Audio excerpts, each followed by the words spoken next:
கிறிஸ்து உயிர்ப்பின் விளைவு, the impact of Christ resurrection, இயேசுவுடைய உயிர்த்தெழுதலினுடைய விளைவுகள் என்று சொல்லி, the law was fulfilled, the law was fulfilled, நியாயப்பிரமாணம் நிறைவேற்றப்பட்டது, the price was paid, விலைக்கரியம் செலுத்தப்பட்டாயிற்று, the devil was disarmed, பிசாசு நிராயுதபாணியாக்கப்பட்டான், our salvation was sealed, நம்முடைய ரட்சிப்பு முத்திரையிடப்பட்டது. ஜெபிப்போம். தகப்பனே, உடைய பாதத்தில் வருகிறோ வந்திருக்கிற மக்களுக்கும் எனக்கும் இந்த வார்த்தையை ஆசீர்வதித்தாங்க. இந்த உயிர்ப்பின் பண்டிகை நன்மைகள் எங்களுக்கு பெருகட்டும் அப்பா. இயேசு உங்களை ஜெபிக்கிறோம் பிதாவே. ஆமென், ஆமென். ஒரு மனிதர் அக்னி இடத்தில் சென்று, அக்னி எதை வேணாலும் எரித்து விடுகிறது இல்ல, அதுக்கு போய் நீதான் உலகத்தில் மிகவும் பவர்ஃபுல்லா அப்படின்னு கேட்டார். உடனே அந்த அக்னி சொன்னது, நான் ரொம்ப பவர் கிடையாது, தண்ணி என் மேல ஊற்றுனா ஈஸியா அணைச்சு விடுறாங்க அப்படின்னு சொன்னிச்சு. உடனே அந்த நபர் தண்ணீர் இடத்துல சென்று, தண்ணீரே நீதான் உலகத்தில் மிகவும் பவர்ஃபுல்லா அப்படின்னு கேட்டார். உடனே அந்த தண்ணீர் சொன்னது, இல்லை இல்லை, அந்த சூரியன் என்னை ஆவியாக்கி விடுகிறது, சூரியன் தான் பவர்ஃபுல் என்று சொன்னது. உடனே அந்த நபர் சூரியனிடத்தில் சென்று, சூரியனே சூரியனே நீதான் மிகவும் பவர்ஃபுல்லா இந்த உலகத்தில் என்று கேட்டார். அப்பொழுது சூரியன் சொன்னது, இந்த மேகத்தை பாருங்கள், அது என்ன செய்கிறது, எளிதாக என்னை மறைத்து விடுகிறது, மேகம் தான் என்னை விட மிகவும் பவர்ஃபுல் என்று சொன்னது. உடனே அந்த நபர் மேகத்தினிடத்தில் சென்று, மேகமே நீதான் உலகத்தில் மிகவும் பவர்ஃபுல்லா என்று கேட்டார். அவர் மேகம் சொன்னது, நான் அப்படியே கடந்து போகும்போது இந்த மலை மீது மோதுகிறேன்னா மழை என்னை சிதறடிக்கிறது, பிறகு நான் பூமியில மழையாக பெய்து விடுகிறேன், மழைதான் என்னை விட மிகவும் பவர்ஃபுல் என்று சொன்னது. உடனே அந்த மனிதர் அந்த மலையினிடத்தில் சென்று, மலையே மலையே நீதான் இந்த பூமியில மிகவும் பவர்ஃபுல்லா என்று கேட்டது. அப்பொழுது மழை சொன்னது, இல்லைங்கய்யா, இந்த மனிதர்கள் தான் பவர்ஃபுல், ஒரு சின்ன ஒளியை வச்சு என்னை சங்கசங்கெல்லாம் உடைச்சி அடிச்சிடலாம், எவ்வளவு பெரிய மலையாக என்னை கரைச்சிடலாம், மனிதன் தான் சிறந்தவன், பவர்ஃபுல் என்று சொன்னது. உடனே இந்த மனிதர் இன்னொரு மனிதரிடத்தில் போய், ஐயா மனிதரே, நீ தான் உலகத்தில் மிகவும் பவர்ஃபுல்லா என்று கேட்டார். அந்த மனிதர் சொன்னார், என்னை விட பவர்ஃபுல் இருக்கிறது, அதுதான் மரணம். மரணம் என்னை சந்திக்கும் பொழுது நான் ஒன்றுமில்லாமல் ஆகி விடுகிறேன், மரணம் தான் பவர்ஃபுல் என்று சொல்லி அந்த மனிதன் சொன்னார். உடனே இந்த நபர் மரணத்திலே போய் கேட்டார், நீ தான் உலகத்திலே மிகவும் பவர்ஃபுல்லா என்று கேட்டார். அப்பொழுது மரணம் சொன்னது, நான் எல்லாரையும் அடக்கி வைத்து விட்டேன், ஆனால் ஒரு மனிதர் உண்டு, 3 நாளைக்கு என்னால் அடக்கி வைக்க முடியவில்லை, அவர்தான் இயேசு கிறிஸ்து, என்னையே ஜெயித்து எழுந்து விட்டார். எனவே உலகத்திலே மிகவும் பவர்ஃபுல் யார் என்று சொன்னால் ஆண்டவராகிய இயேசு கிறிஸ்து என்று அந்த மரணம் சொன்னது. அல்லேலூயா, அல்லேலூயா. புரிஞ்சிச்சா? இந்த உலகத்திலே மிகவும் வல்லமையுள்ளவர், பவர்ஃபுல்லானவர் ஆண்டவராகிய இயேசு கிறிஸ்து. அவரை எதுவும் அடக்கி வைக்க முடியவில்லை.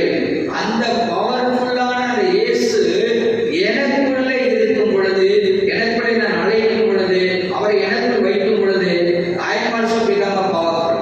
நானும் என்ன செய்கிறேன், சகல வல்லமையுடைய மனிதனாய் மனுஷியாய் மாறுகிறேன். கர்த்தருடைய பிள்ளைகளே, ஆண்டவருடைய உயிர்த்தெழுதலுடைய விளைவு என்னன்னு சொன்னால், making all of us to be a powerful person. நம்ம எல்லாரையும் ஒரு சக்தி வாய்ந்த சக்திமானாய் ஆக்குவதுதான் உயிர்ப்பினுடைய பிரதான விளைவாக இருக்கிறது. அன்றைக்கு நடந்த சம்பவம் உங்களுக்கு தெரியும். அன்றைக்கு வெள்ளிக்கிழமை 6 மணிக்கு மேல் ஓய்வு நாள். எனவே இயேசு 3 மணிக்கெல்லாம் மரித்து போனார். இந்த நிக்கோதேமு என்பவரும் அரிமத்தியனான யோசேப்பு என்பவரும் அவர்கள் பிலாத்தினிடத்தில் பெர்மிஷன் வாங்கி இயேசுவின் சரீரத்தை 6 மணிக்கு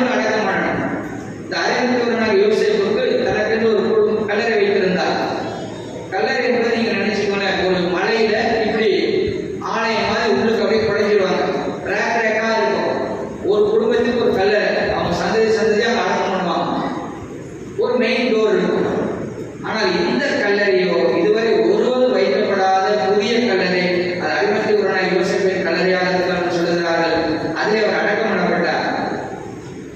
அந்த கல்லை மூடி வைத்துவிட்டு போய்விட்டார்கள். இந்த பிரதான ஆசாரியர்கள் பிரார்த்தனத்திலே போய், ஐயா அவன் 3 நாளை உயிர்த்தெழுந்து விடுவான், அதற்கு காவல் போடுவான் என்று சொல்கிறார். அப்பொழுது பிரார்த்தனை சொன்னான், இந்த கதை எனக்கு வேண்டாம், நீங்க உங்கள் காவலாளியை வைத்து நீங்கள் காவல் காத்து விடுங்கள் என்று சொல்லிவிட்டார்கள். இந்த பிரதான ஆசிரியர் அவர்களுடைய காவலாளியை வைத்து, நல்லா தெரிஞ்சுக்கோங்க, ரோம் அரசாங்கம் கூட காவல் போடல, அந்த பிரதான ஆசிரியருடைய காவலாளிகள் காவல் காக்கிறார்கள், சீல் வச்சுட்டாங்க. ஆனால் ஆண்டவராகிய இயேசு கிறிஸ்துவோ 3ஆம் நாள் அதிகாலை உயிரோடு இருந்த ஹல்லேலூயா, அவருடைய கல்லறை திறக்கப்பட்டது. இயேசு கிறிஸ்து உயிரோடு அவர் வெளியே வந்தார். அவர் எல்லாரும் காட்சிப்படுத்தார். இந்த பூமியில ஜீவித்தார். 40ஆவது நாள் அவர் பரலோகத்துக்கு ஏறி சென்றார். நம்பு தேவ பிள்ளைகளே, இயேசு கிறிஸ்துவின் வல்லமையை இந்த பூமியில இருக்க எந்த சக்தியாலும் தடுத்து ஆட்கொள்ள முடியவில்லை. இந்த பூமியிலே மிகவும் பிரசித்தி பெற்றவர்கள் 2 பேர். ஒன்று ஆதாம், இன்னொன்று ஆண்டவராகிய இயேசு கிறிஸ்து. அவர் முதல் ஆதாம், ஆண்டவராகிய இயேசு கிறிஸ்து 2ஆம் ஆதாம். இன்றைக்கு இந்த 2ஆம் ஆதாமினாலே எவ்விதமாய் முதல் ஆதாமிலிருந்து நீங்க நான் வேறுபட்டு ஆண்டவர் இயேசு நம்மளுக்கு அந்த உயிர்த்தெழுதலுடைய விளைவு உண்டாகிறது என்று நாம் படிக்கலாம். அங்கே பார்த்தீங்கன்னு சொன்னா, முதல் ஆதாம் பாவத்தையும் மரணத்தையும் பூமிக்கு கொண்டு வந்தார். முதல் ஆதாம் ஏதேன் தோட்டத்திலே தேவனுக்கு கீழ்ப்படியாமல் பாவத்தையும் மரணத்தையும் இந்த பூமியிலே கொண்டு வந்தான். அங்கே ரோமர் 5:12 சொல்கிறது. ரோமர் 5:12, இப்படியாக சேர்ந்து வாசிக்கலாம். எடுத்துட்டீங்களா? ரோமர் 5:12 சேர்ந்து வாசிக்கலாமா? இப்படியாக ஒரே மனுஷனாலே பாவமும் பாவத்தினாலே மரணமும் உலகத்திலே பிரவேசித்து போலவும் எல்லா மனுஷருக்கும் பாவம் செய்தபடியால் மரணம் எல்லாருக்கும் வந்தது போல் இதுவும் ஆயிற்று. அப்போ முதல் ஆதாம் மூலமாக முழு உலகம் பாவத்துக்குள் ஆயிற்று. ஆனால் 2ஆம் ஆதாமாகிய இயேசு கிறிஸ்துவோ ஜீவனை கொடுக்க வந்தார். முதல் ஆதாமிலே நாம் மரித்து போனோம். ஆண்டவர் இயேசு 2ஆம் ஆதாம் உள்ளே வந்து நம்மை உயிர்ப்பித்தார். அது எங்க சொல்லுது? 1 கொரிந்தியர் 15:22. 1 கொரிந்தியர் 15:22. ஆதாமுக்குள் எல்லாரும் மரிக்கிறது போல கிறிஸ்துவுக்குள் எல்லாரும் உயிர்ப்பிக்கப்படுவார்கள். இந்த ஆதாம் ஏதேன் தோட்டத்திலே கீழ்ப்படியவில்லை. 2ஆம் ஆதாமாகிய இயேசு கிறிஸ்துவோ கெத்செமனையிலே பிதாவுக்கு தன்னை அர்ப்பணித்து கீழ்ப்படிந்தார். ஆதாம் மரணத்தை பிறப்பித்தான். ஆண்டவராகிய இயேசு கிறிஸ்துவோ விசுவாசிகளுக்கு ஜீவனையும் நித்திய ஜீவனையும் கொடுக்கிறார். எனவே கர்த்தருடைய தேவ பிள்ளைகளே, முதலாம் ஆதாம் நம்மை பிரேத குழியில் தள்ளினான். 2ஆம் ஆதாமாகிய இயேசு கிறிஸ்துவோ இந்த பிரேத குழியிலிருந்து நம்மை உயிர்ப்பிக்கிறார். இந்த ஈஸ்டர் பண்டிகை விளைவு என்று சொன்னால், பிரேத குழியிலிருந்து நாம் உயிர்ப்பிக்கப்படுகிறோம். அடுத்து நீங்க பாத்தீங்கன்னா, இந்த முதலாம் ஆதாம் 2ஆம் ஆதாம் வித்தியாசம். முதலாம் ஆதாம் பூமியின் மண்ணிலிருந்து உருவானவன். 2ஆம் ஆதாமாகிய இயேசு கிறிஸ்துவோ விண்ணிலிருந்து உண்டானவர், பரலோகத்திலிருந்து வந்தவர். 1 கொரிந்தியர் 15:47 சொல்கிறது. 1 கொரிந்தியர் 15:47, முந்தின மனுஷன் பூமியிலிருந்து உண்டான மண்ணானவன், 2ஆம் மனுஷன் வானத்திலிருந்து வந்த கர்த்தர் என்று சொல்கிறது. கர்த்தருடைய பிள்ளைகளே, ஆதாம் மண்ணில் வடிவமைக்கப்பட்டான். இயேசுவோ விண்ணிலிருந்து அந்த மகிமையிலிருந்து உண்டானவர். ஆதாம் he reflected the creation. அவன் ஒரு படைப்பை பிரதிபலிக்கிறான். இயேசுவோ படைப்பை மீட்டதை பிரதிபலிக்கிறார்.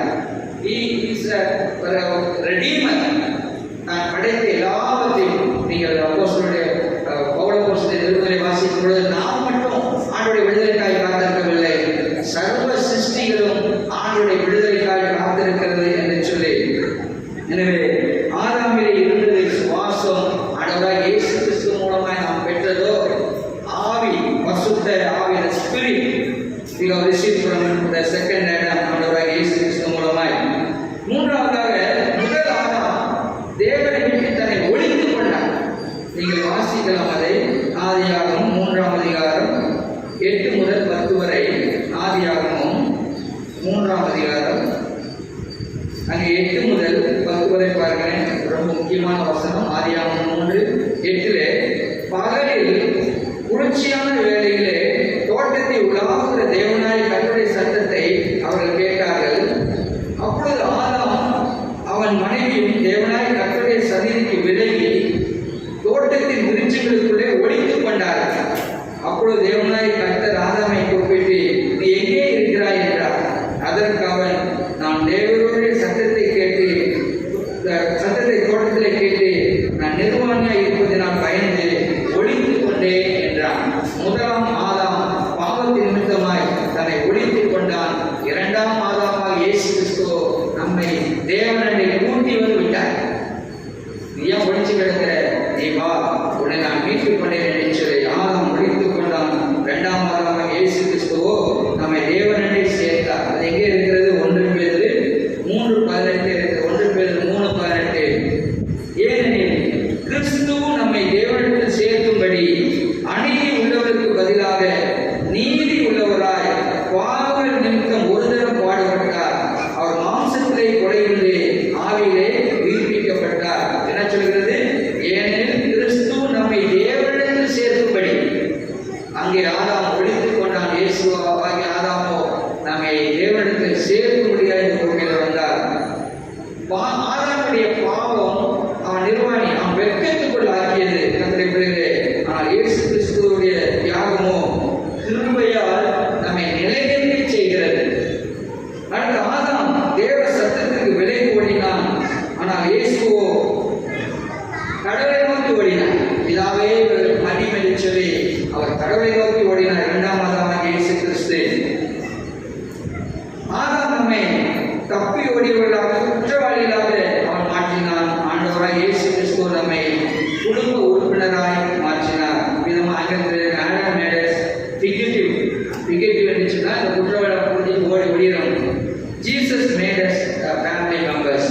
ஆண்டவராய் இயேசு கிறிஸ்து நம்மை ஒரு குடும்ப உறுப்பினராய் மாற்றினார். நான்காவதாக இங்கே நான் பார்க்க விரும்புகிறேன். முதலாம் ஆதாம் வீழ்ச்சி அடைய அந்த மரத்தின் கனியை நோக்கி ஓடினான். ஆண்டவராய் இயேசு கிறிஸ்து மரத்திலே தொங்கி மறித்து அந்த வீழ்ச்சியிலிருந்து நம்மை மீட்டார். எவ்விதமாய் ஒரு மரம் பாவத்திற்கு வழியை உண்டாகிறது, அதே மரம் தான் ஒரு நாள் இயேசு கிறிஸ்து மூலமாய் நம்மளுக்கு பாவ விமோசனத்தை உண்டாக்கி கற்றுரைப்பிடுகிறே. The first Adam reached for the tree and fell. The second Adam hung on the tree and rose from the dead. இதை ஆதியாகமம் 3:6 நீங்கள் பார்க்க முடியும். அப்போஸ்தலர் 5:30 சொல்கிறது. அப்போஸ்தலர் 5:30 சேர்ந்து வாசிக்கலாம் பாருங்க. அப்போஸ்தலர் 5:30 நான் வாசிக்கலாம். இது வாசிப்போமா? நீங்கள் மரத்திலே தூக்கி கொலை செய்த இயேசுவை நம்முடைய பிதாக்களின் தேவன் எழுப்பி என்று சொல்லி கர்த்தருடைய அங்கே முதலாம் ஆதாம் வீழ்ந்து போனான். ஆண்டவராய் இயேசு கிறிஸ்துவோ நம்மை எழுப்பினார் அந்த மரண வீழ்ச்சியிலிருந்து. ஆதாம் சாபம் வருவிக்கும் ஒரு மரத்தின் கனியை தேடினான். இயேசுவோ சாப கனியை ஆசீர்வாதமாய் ஆக்க அந்த மரத்திலே தொங்கினார்.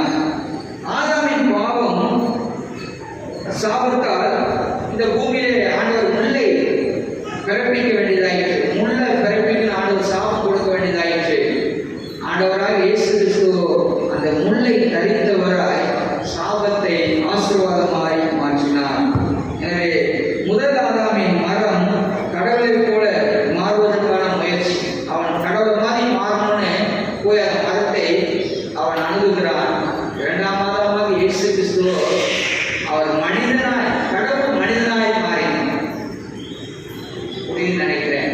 இவன் கடவுளை போல மாறுவதற்கு மரத்தை நோக்கி ஓடுகிறான். கடவுளோ மனிதனாய் மாறுவதற்கு பரலோகத்திலிருந்து அவர் கீழே இங்கே வருகிறார். அவர் மரத்திலே மனிதனானார் நம்முடைய பாவத்தை போக்கும்படியாக. கடைசியாக கர்த்தருடைய முதலாம் ஆதாம் ஏதேனை இழந்தான். அவனை அதை விட்டு துரத்த வேண்டியதாயிற்று. ஆனால் ஆண்டவராக இயேசு கிறிஸ்துவோ பரலோகத்தின் வாசலை திறந்தார்.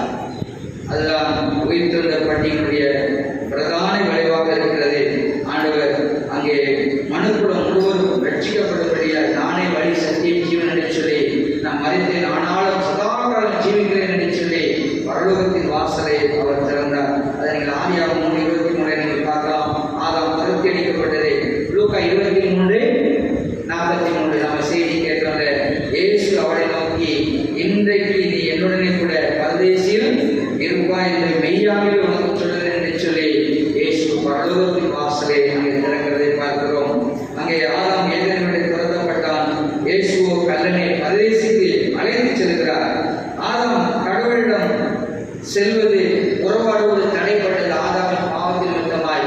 ஆனால் ஆண்டவராக இயேசு கிறிஸ்துவோ அந்த திரைச்சீலையை கிழித்து நீங்கள் என்னோடு உறவாடலாம் என்று சொல்லி வாசலை திறந்தார். திரைச்சீலை மகன் சொல்லும்போது சொன்னாரு, அது பார்த்தீங்கன்னா 300 பேர் இருந்தாலும் அந்த சரத்தில் தூக்கி கட்ட முடியும், 300 பேர் இருந்தாலும் அதை இறக்க முடியும். அது அப்படியே ஏற்றும் போதே டஸ்டெல்லாம் அடிச்சு அதை ஏற்றுவாங்க. அப்போ 300 பேர் தூக்குற திரைச்சல்னா எவ்வளவு ஸ்ட்ராங்கா இருக்கும் பாருங்க. ஆதாமினாலே நமக்கு பிரிவு உண்டாயிற்று, இரண்டாம் ஆதாமாக இயேசு கிறிஸ்துவினாலே நம்மளுக்கு உறவு உண்டாயிற்று. அன்பு தெய்வ பிள்ளைகளே, நாம் உருவாடும் சாக்கியத்தையும் அவருடைய சேரும் சாக்கியத்தையும் இரண்டாம் ஆதாம் இயேசு மூலமாய் நாம் பெற்றுக் கொண்டோம்.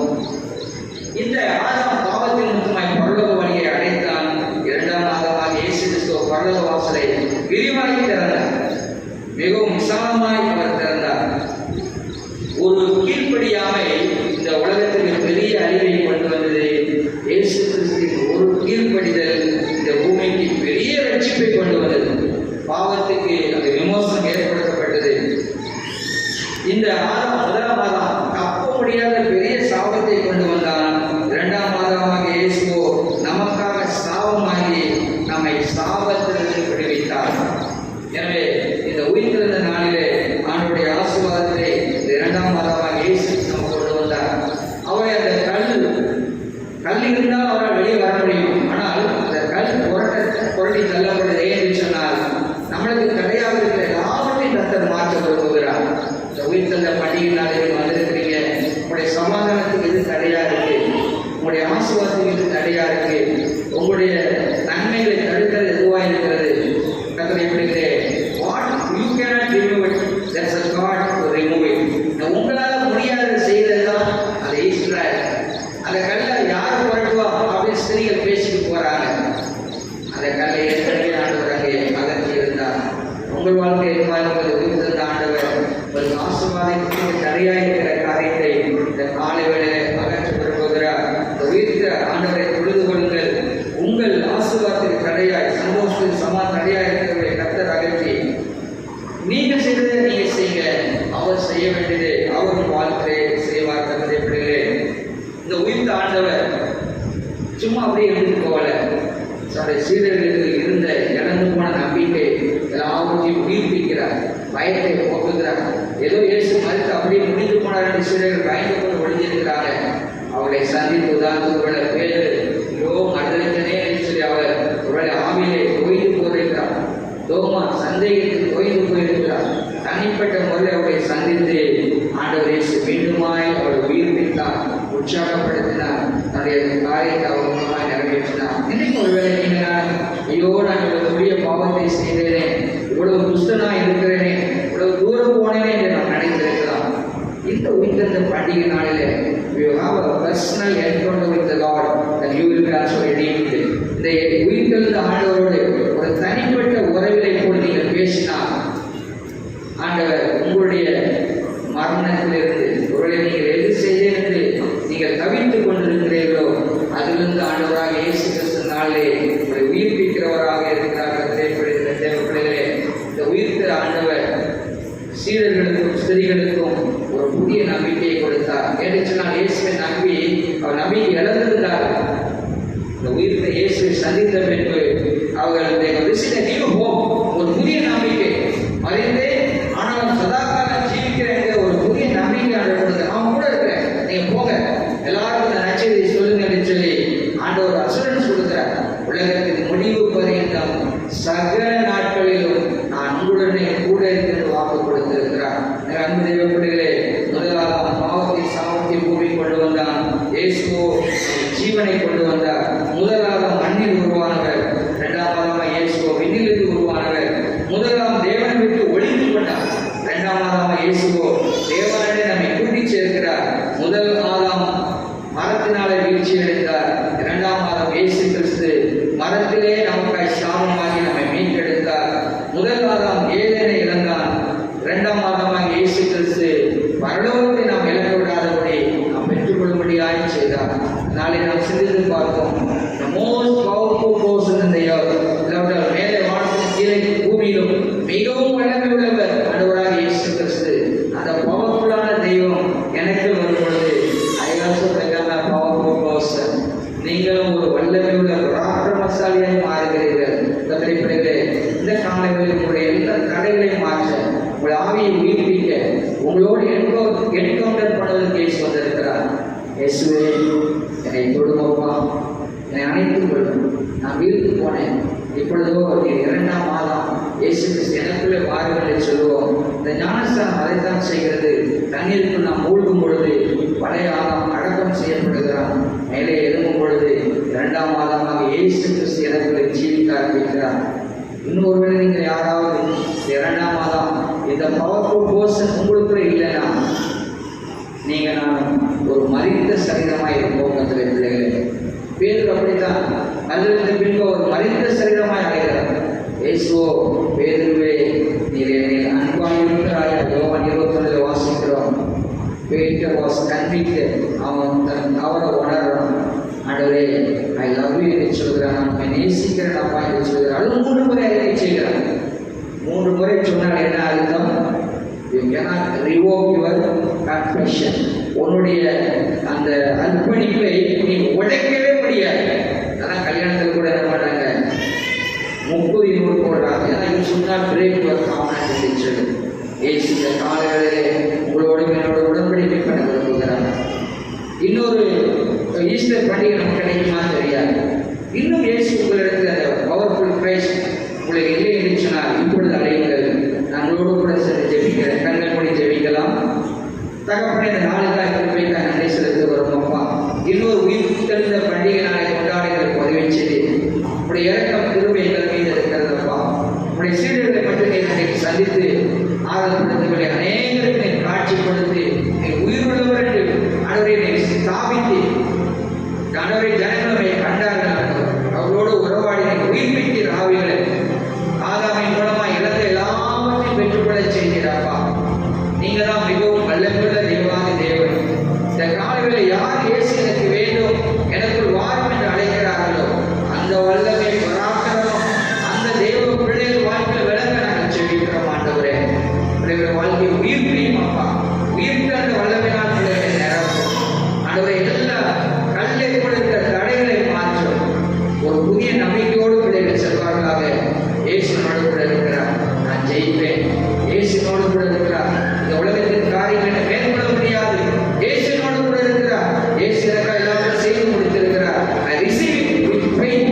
விசுவாசத்தினால் நான் பெற்றுக் கொள்கிறேன் என்று சொல்லி யார் அறிக்கை செய்கிறார்களோ இப்பொழுது